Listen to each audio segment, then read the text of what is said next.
ஓம் சக்தி. நம்ம மருதுபாண்டி மறுபடியும் என்ன பண்ணாரு பாருங்க, அந்த சக்தி மாலை போட்டிருக்கும் பொழுது இருமுடி வந்து சாதாரண விஷயமா இல்லைங்க.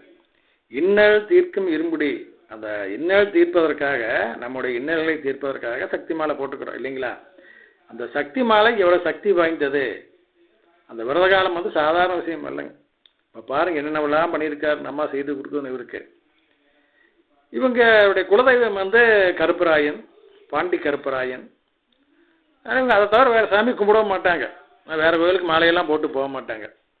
அதனால் இவர் வந்து அவங்க சொந்த பந்தத்துக்கெல்லாம் தெரியாமல் தான் மாலை போட்டிருக்காரு. மனைவிக்கும் கூட தெரியாது முதல் மாலை போடும் பொழுது. அப்போ வந்து அவர் அம்மாட்ட வேண்டிக்கிறார், அம்மா இப்படி என்னோட ஊர் பிரச்சனை குடும்ப பிரச்சனை உனக்கு தெரியும், அவங்கெல்லாம் வந்து ஒத்துக்க மாட்டாங்க இப்படி உனக்கு மாலை போட்டிருக்கிறத. அதனால் நீ என்ன பண்ணுற, என் சம்சாரத்தை கனவுல போய் நீ யாருங்கிறத அவளுக்கு காமிச்சு கொடுத்து கொஞ்சம் எனக்கு உதவி செஞ்சீங்கன்னா நான் வருங்காலத்தில் உன்னை கும்பிட்றதுக்கு அவளையும் கோயிலுக்கு கூட்டு வரலாம் சௌரியமாக இருக்குது, இந்த உதவி நீ செய்வியாம்மா அப்படின்னு வேண்டியிருக்காரு. பாருங்களேன், நம்ம கருணை கடல் பங்காரு தெய்வம் அன்று இரவே நம்ம மருதுபாண்டியனுடைய மனைவியின் கனவுக்கு போயிடுச்சுங்க. கனவுல போய் எப்படி காட்சி கொடுக்குதுங்க, இப்போ போல் நம்ம பார்க்குற பங்காரம்மா தான் அங்கே செவ்வாடி கட்டி அம்மாவை போயிருக்குதுங்க.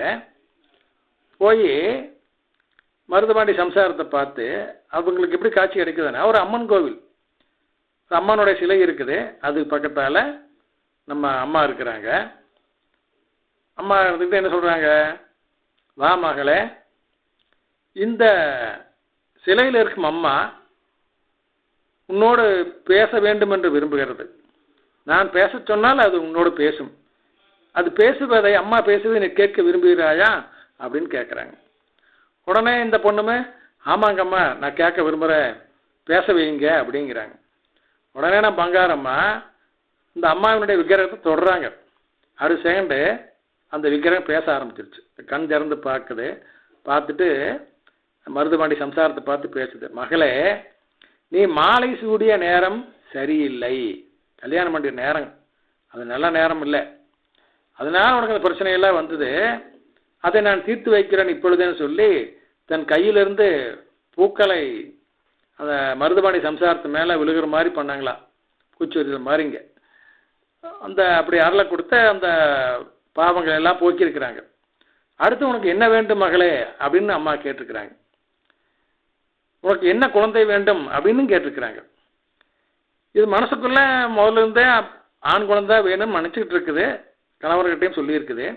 ஆனால் அம்மா இப்படி கேட்டோடனே கணவர் என்ன சொல்லுது, உங்கள் இஷ்டம் அம்மா, நீங்கள் எந்த குழந்தையை கொடுத்தாலும் சரி அப்படின்னு சொல்லுது. ஆனால் அம்மாவுக்கு எல்லாமே தெரியுங்களே, 1008 உலகங்களுக்கு அதிபதிக்கு எந்தெந்த உயிரினம் எந்தது நினைக்கிறது என்ன கேட்குதுன்னு தெரியாதுங்களா. இந்த பொண்ணு விரும்பின மாதிரியே முதல் குழந்தை ஆண் குழந்தையாக பிறந்து வளர்ந்து கொண்டு இருக்கிற சக்திகளை எப்படி பார்த்தீங்களா. இப்படி அடுத்த நாள் காலையில் அவருடைய சம்சாரி அவருக்கு ஃபோன் பண்ணி இந்த மாதிரி ஒரு சேப்பு வீட்டு கட்டின பூசாரி கனவுல வந்தார், ஏன்னா இது அடிகளார் யாருன்னே தெரியாதுங்களே, பார்த்ததே இல்லையே.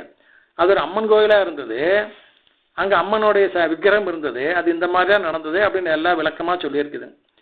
அதை கேட்டோன்னே நம்ம மருதுபாண்டி அப்படியே கதறி அழுதாருங்களாம், தாயே கருணை கடலே, நான் வந்து ஒன்றுக்கு ஆகாத ஒரு நாத்திகன், சாமி இல்லைன்னு எத்தனை நாளாக விவந்தாவாதம் பேசிக்கிட்டு இருந்தவ, உன்னை கையெடுத்து கூட கும்பிடாதவ, இப்போ தான் கும்பிட ஆரம்பிச்சிருக்கிறேன், நான் எனக்கு உதவி செய்ய அப்படின்னு கேட்ட மாதிரிக்கு உடனே என் மனைவின் கனவுல போய் நீ பேசி காட்சி கொடுத்துருக்குற அப்படின்னா உன்னுடைய கருணைக்கே எல்லைக்கே இல்லையே தாயே அப்படின்னு சொல்லி பொட்டு பொட்டுன்னு கண்ணீர் விட்டு கதறி அழுதாருங்களாமா சக்திகளே. ஓம் சக்தி.